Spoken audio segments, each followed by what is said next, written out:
hoje, o que eu quero falar com vocês e a proposta que eu gostaria de trazer para todos vocês, de reflexão, nós estamos nos aproximando muito já do final do ano, já estamos na reta final, assim, da virada de um ano para o outro, e a gente costuma fazer muitas reflexões nessa época. Semana que vem já é Natal, então eu vou deixar para falar do Natal na próxima semana, mas hoje eu quero trazer um assunto que foi da minha própria experiência deste final de semana. E vou fazer referências ao que Jung diz. Jung, ele fala muito do inconsciente coletivo e que nós somos mais influenciados pelo inconsciente coletivo do que a gente gostaria de supor. E é verdade. Então nós temos questões do inconsciente coletivo, que poderíamos dizer que também existe um inconsciente nosso pessoal, um inconsciente familiar, o inconsciente da nossa cultura e o grande inconsciente coletivo. Então eu quero falar desses inconscientes, dessas dimensões do inconsciente e como é que ela nos influencia. E romper com esta bolha do inconsciente exige de nós autoconhecimento, exige percepção daquilo que a gente percebe como padrões de repetição. Então, nessa viagem que eu fiz ao interior de Minas, eu moro perto de Belo Horizonte, mas eu fui para Tiradentes, uma cidade linda, e nós estivemos lá o final de semana na casa, junto com o nosso, que eu tô falando nosso, porque minha irmã tá aqui me assistindo agora, junto com o nosso irmão, e algumas experiências que eu percebi são experiências que reforçam o que eu já percebo sobre a influência do inconsciente em nós. Então, se a gente não se dá conta deste inconsciente, nós somos tomados por esta visão que ela, às vezes, nem corresponde com a nossa visão pessoal, mas a gente é tomado por ela. E como fazer para libertarmos, para nos iluminarmos mais, para trazer à luz, a iluminação é trazer à luz, para trazer à luz situações que podem estar nos determinando sem que a gente perceba. Então vamos imaginar alguma coisa em relação a um exemplo em relação a um inconsciente familiar. Então dentro do inconsciente familiar, nós temos ali as culturas, todas as histórias que aquela família viveu e que foram virando crenças. Então a crença, ela fica ali, se estabelece como uma verdade, e nós, fazendo parte dessa família, nós também assumimos essa crença. E ali, muitas vezes, essa crença é contrária, inclusive, ao que o propósito da sua alma. Então, dentro do propósito da sua alma está uma necessidade de ter clareza e iluminar esses aspectos. Então, cada um de nós, no nosso processo de autoconhecimento, traz luz a aspectos da inconsciência nossa, seja essa inconsciência pessoal, seja essa inconsciência familiar, ou seja essa inconsciência da cultura. Então, é como se nós vivêssemos em bolhas. E isto é muito, muito real. Se você perceber, é muito real essas bolhas. Essas bolhas é como se fossem países, só que são bolhas de crenças. Mas imagine um país, quando você vai para um outro país, você está ali, leva um susto de cultura. Por quê? É uma outra forma de visão, é uma outra forma de interação, de percepção da realidade, e você age de acordo com aquela percepção. Se você muda de um país, você está ali numa outra lógica. E às vezes existem países que têm uma cultura muito diferente. Então você precisa se adaptar naquela cultura de novo, porque ela tem uma base perceptiva muito diferente daquela base perceptiva sua. Então, e aí a família é a mesma coisa. Então, quando você convive com outras famílias que são muito diferentes, você vai ver que ali às vezes tem uma base perceptiva completamente diferente, e as pessoas que estão ali sofrendo a influência, elas pensam diferente, então elas se comportam diferente, elas agem diferentes e ela tem resultados na vida que são diferentes, porque os valores, as crenças, os paradigmas são outros. Então, mas se a gente não tem um processo de autoconhecimento, nós somos aprisionados nessa bolha do nosso inconsciente coletivo, seja esse inconsciente então familiar, ou daquele grupo que você vive. Nós ficamos aprisionados naquela bolha. Então, nós precisamos querer sair desta bolha, querer ver outra realidade, querer perceber outra coisa. Então, quando você deseja perceber, você começa a observar e a romper aquela estrutura de paradigmas e crenças que fazem parte da sua história de vida. Senão, nós seremos cópias fiéis daquilo que a nossa bolha representa. Seremos apenas um xerox daquilo que a sua bolha tem. A sua bolha pode ter valorizar determinadas coisas, você valoriza também. Ela desvaloriza outras coisas, também você desvaloriza sem uma reflexão se é ou não o seu paradigma. Então, toda vez que a gente tem a oportunidade de viajar, de ver outro espaço, de ver outra cultura, de ver outra família, sem um olhar crítico, porque é aí que está a história. Nós podemos sair e levar a nossa casca de tartaruga. Então, eu posso levar a minha própria casa de crença para qualquer lugar do mundo. Então, por exemplo, você vai viajar para um país completamente diferente do seu, em vez de se abrir para aquela percepção, você afirma a sua percepção, afirma aquilo que você já trouxe. Então, ali, no confronto com o diferente, em vez de a gente aprender e iluminar mais aspectos da nossa vida que estão fechadinhos, nós fechamos ainda mais e reforçamos a nossa crença, porque isso é muito possível de acontecer. Então, quando você, diante daquilo que é diferente de você, de uma ideia diferente da sua, de um paradigma diferente do seu, nós, em vez de escutarmos, é outra janela de percepção. Deixa eu ver como é que essa janela de percepção para ver se eu vejo outra paisagem a partir da sua janela.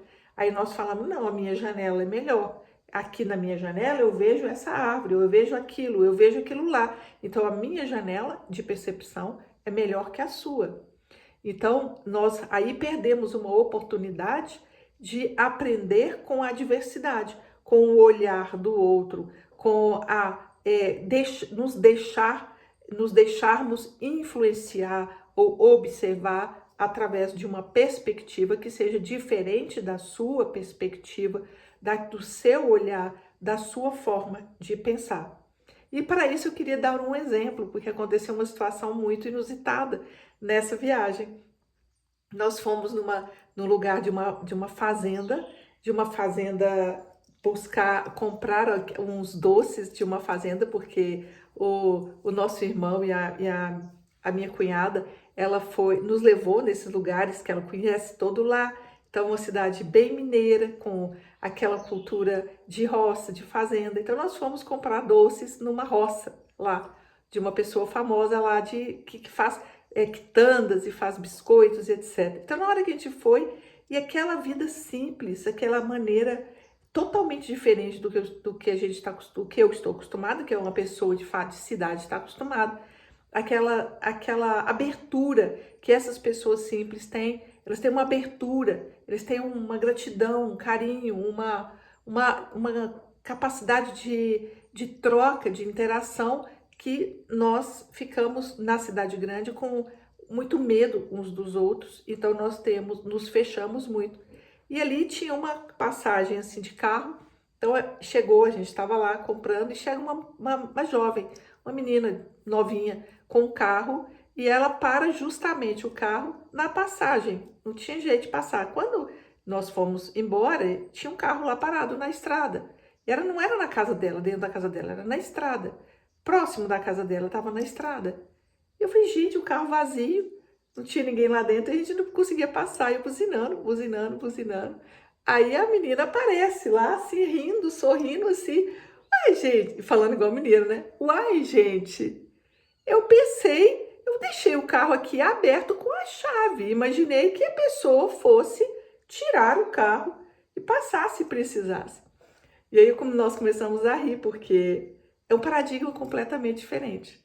Então, você imagina você deixar o seu carro parado em Belo Horizonte, no Rio de Janeiro, aberto com a chave ligada, com a ideia de que o outro vai lá e liga, tira, põe do lado, você passa e deixa o carro lá de novo.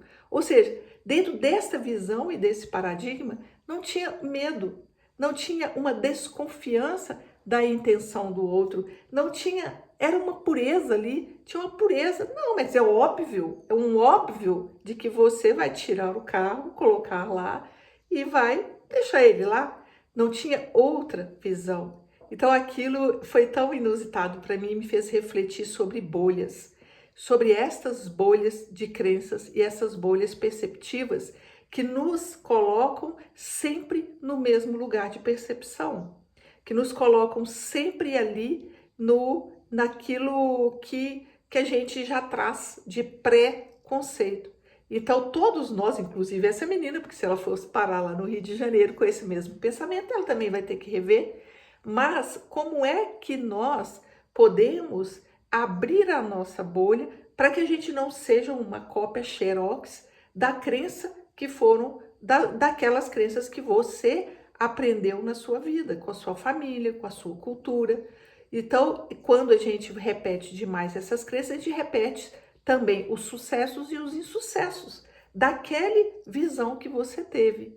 Então, como é que a gente pode romper uma bolha? E aí que está a nossa intenção, já com uma intenção clara de mudança, com uma intenção de rever. E isso nasce do autoconhecimento, desta abertura e dessa elevação de consciência. Então, veja bem, qual que é o perigo de não fazermos isso? O perigo, além de nós ficarmos sujeitos a mesma coisa, a uma repetição, a sermos uma pessoa em série, o Jung fala isso, né? Se uma pessoa que não rompe com isso, ele é um homem ou uma mulher, ele fala lá nos livros dele, no homem como significando o ser humano. Então, ele vai ser um ser humano de massa, um ser humano de série, que ele não tem uma visão própria, ele ainda não despertou para aquilo que a gente chama, em outras linguagens, de uma maior iluminação.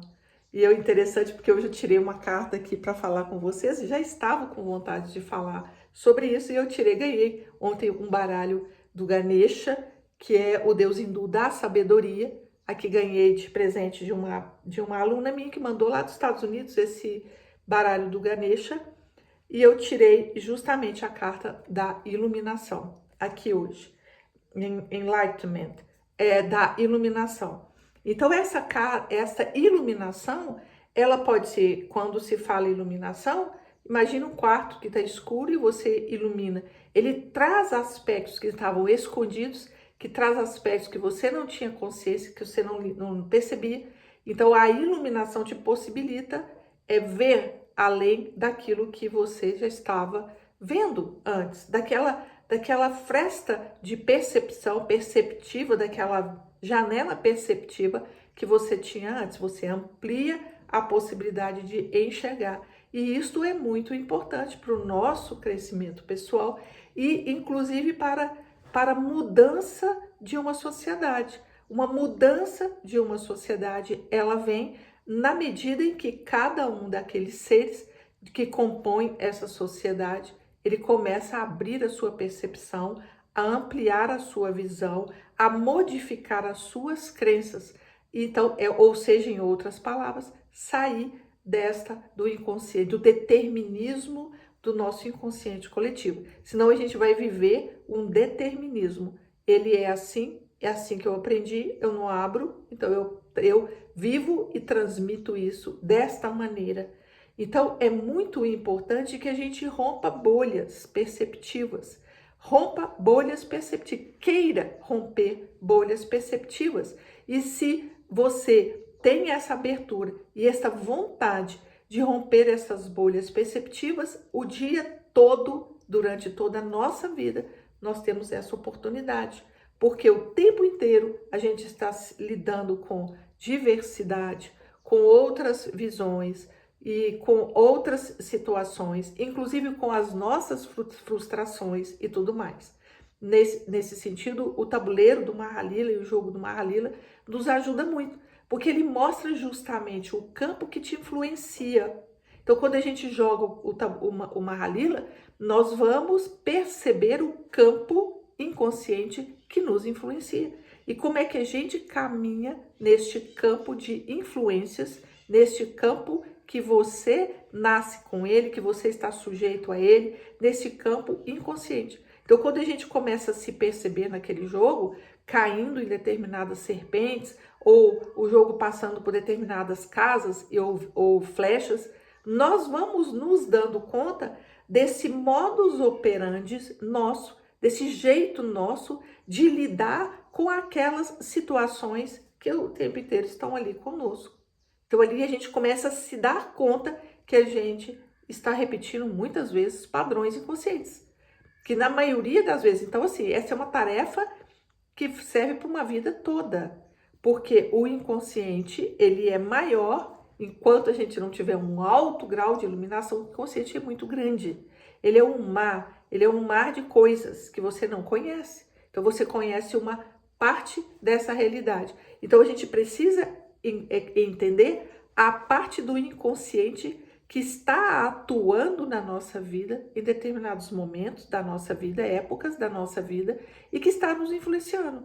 Então, assim, na prática, para trazer para o prático, que são as crenças que você traz e que influenciam a sua vida, que influenciam o seu caminhar. Então, são influências, por exemplo, na maneira como você lida com o relacionamento, com o dinheiro, com a sua saúde, com seus prazeres e desprazeres, com seus gostos, com a sua capacidade ou não de fazer amigos, com a maneira como você lida com todo mundo, com a sua saúde.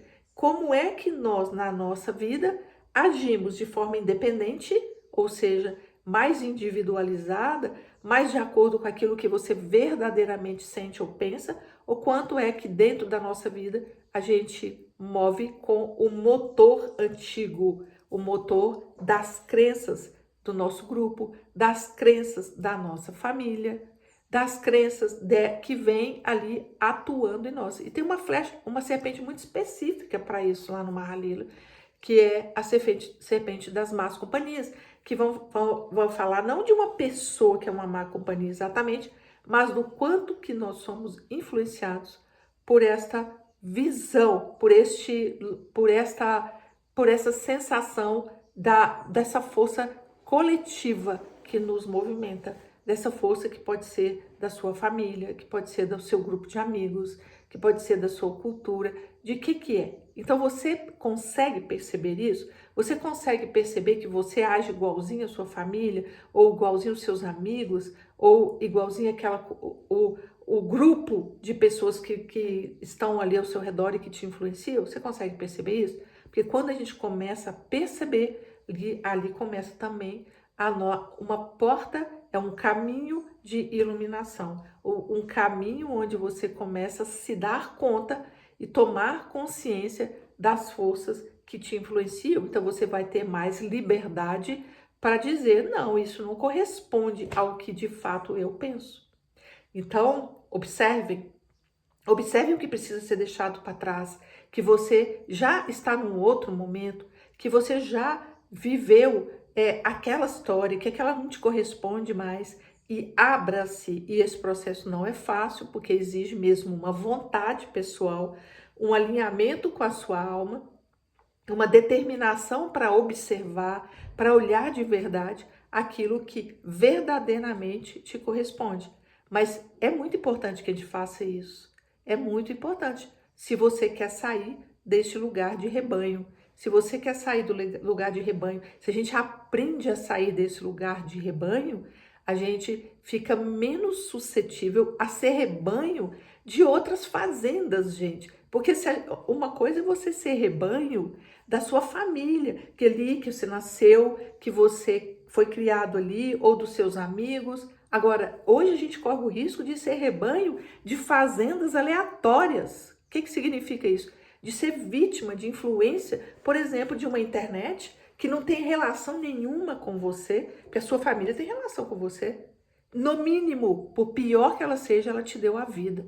Então, ela te deu a possibilidade de estar nessa experiência terrena.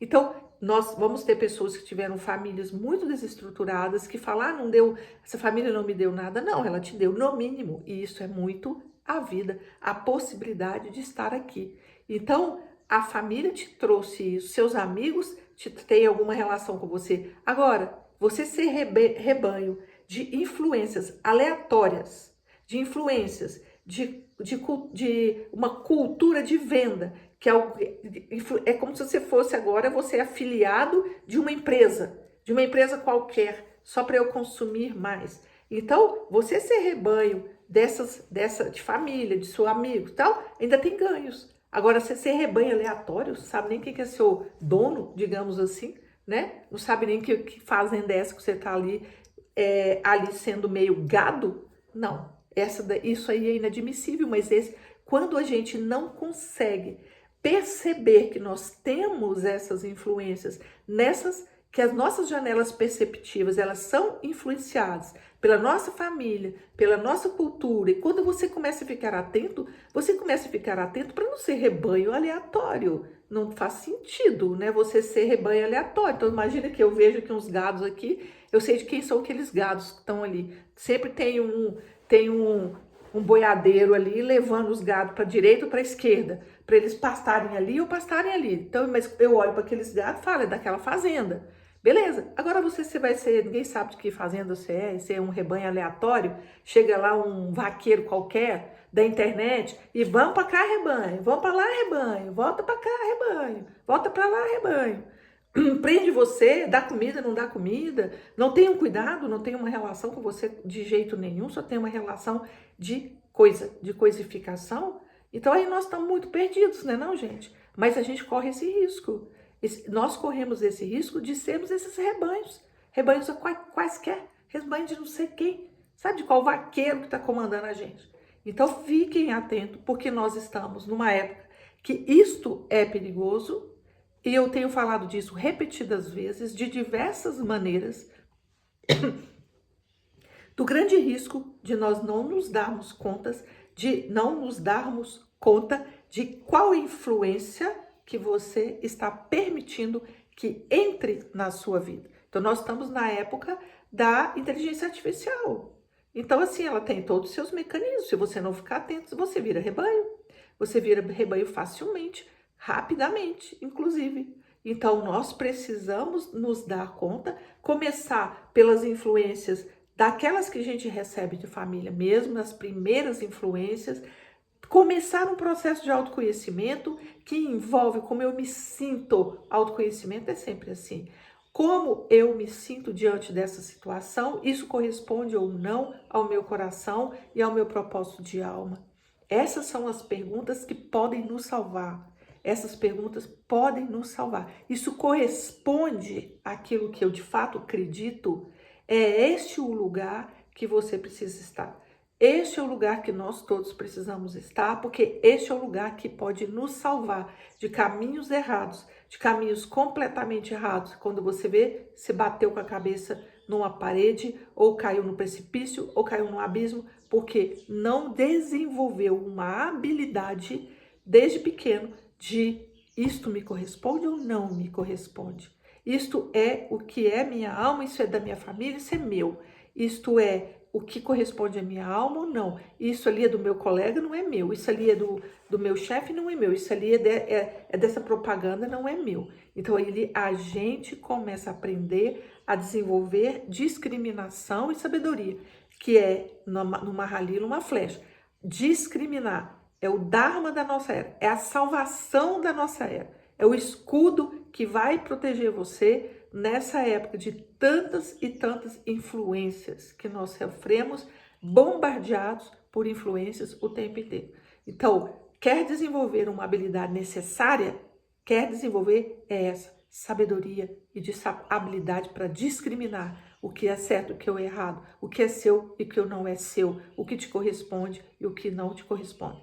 Então, essa é a minha atenção, meu chamado para vocês neste momento, e que com certeza eu vou falar disso inúmeras outras vezes, porque isso a gente precisa reforçar e bater nessa tecla o dia inteiro e todo dia, porque a gente precisa se dar conta de que existe realmente, verdadeiramente, um risco de muita influência, da gente virar massa de manobra, da gente virar gado de fazendeiro, que você não sabe quem é o fazendeiro, e você virou gado, de repente você virou só simplesmente um gado dessa fazenda aí. Então, eu desejo a todos uma boa semana e reflexões sobre isso. Pensar sobre isso, pensem sobre isso. Ensinem seus filhos a pensarem, a terem espírito crítico. Não fiquem com preguiça e vão lá e colocam o celular na mão dele, porque eu não tenho tempo e eu não vou fazer nada com isso, não vou educá-lo para uma nova era. A nova era exige essa educação e essa atenção, muita atenção ao percurso. Então, um grande beijo a todos, fiquem com Deus, uma boa semana. Nos vemos então na próxima semana. Beijos!